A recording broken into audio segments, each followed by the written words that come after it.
दिल्ली और केंद्र सरकार के बीच अधिकारों की लड़ाई सुप्रीम कोर्ट तक पहुंच गई है। आम आदमी पार्टी ने सुप्रीम कोर्ट में एक याचिका दाखिल कर अपील की है कि वो दिल्ली के अधिकार से जुड़े मामलों में हाईकोर्ट को फैसला देने से रोके। सुप्रीम कोर्ट एबी की याचिका पर सुनवाई के लिए तैयार हो गया है। सुप्रीम कोर्ट ने सुनवाई के लिए 4 जुलाई की तारीख तय की है। दिल्ली के ओखला फेज 2 इलाके में एक ही घर में 3 लोगों का शव मिलने से सनसनी फैल गई। मरने वाले तीनों एक ही परिवार के हैं। ये तीनों शव पति, पत्नी और बच्चे का है। शुरुआती जांच में पति पर पत्नी और बच्चे की हत्या के बाद जहर खाकर जान देने की आशंका जताई जा रही है। चारों जने गए ऊपर तो दरवाजे से ही नजर आ गया सब कुछ। महेश जी नीचे पड़े हैं और उनकी वो बीवी जो है लेडी, वो और उनकी एक बच्ची तकरीबन 5-6 साल की होगी, वो बेड पे हैं और चेहरे पे लेडी का खून है।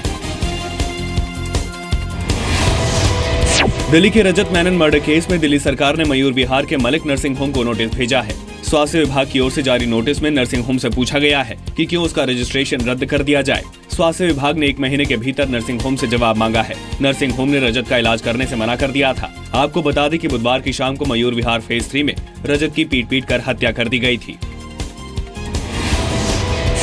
दिल्ली में कैट्स की 2 नई गाड़ियों में शुक्रवार को उस वक्त आग लग गई जब उनकी एसी फिटिंग की जांच की जा रही थी। 3 जुलाई को इन गाड़ियों को कैट्स के एम्बुलेंस बेड़े में शामिल किया जाना था। शाहदरा में IHBAS हॉस्पिटल कैंपस में गाड़ियों की जांच की जा रही थी, तभी उनमें आग लग गई। हालांकि फायर ब्रिगेड की 4 गाड़ियों ने आग पर काबू पा लिया। दिल्ली के एम्स में लापरवाही और बदइंतजामी का मामला सामने आया है। एम्स के डॉक्टरों ने डॉक्टर्स डे पर अपनी परेशानी को लेकर कैंडल मार्च निकाला था, लेकिन इसी बीच बारिश शुरू हो गई, जिसके बाद डॉक्टर्स और मीडिया की टीम जवाहरलाल नेहरू ऑडिटोरियम के अंदर आ गई। थोड़ी देर में ऑडिटोरियम की छत से पानी टपकने लगा, लेकिन जैसे ही जी मीडिया की टीम ने इन तस्वीरों को रिकॉर्ड करना शुरू किया, वहां मौजूद डॉक्टरों और एम्स के स्टाफ ने बदसलूकी शुरू कर दी और कैमरा बंद करवा दिया। मुंबई के ठाणे में पुलिस ने ATM से 9.25 करोड़ रुपए की लूट की गुत्थी सुलझाने का दावा किया है। पुलिस ने 6 लुटेरों को गिरफ्तार कर उनके पास से 3.25 करोड़ रुपए बरामद किए हैं। अब तक 6 आरोपी अरेस्ट किए जा चुके हैं। इसमें से 4 ऐसे आरोपी हैं जिन्होंने एक्चुअली गुने में भाग लिया था, डकैती में हिस्सा लिया था, स्पॉट पर मौजूद थे।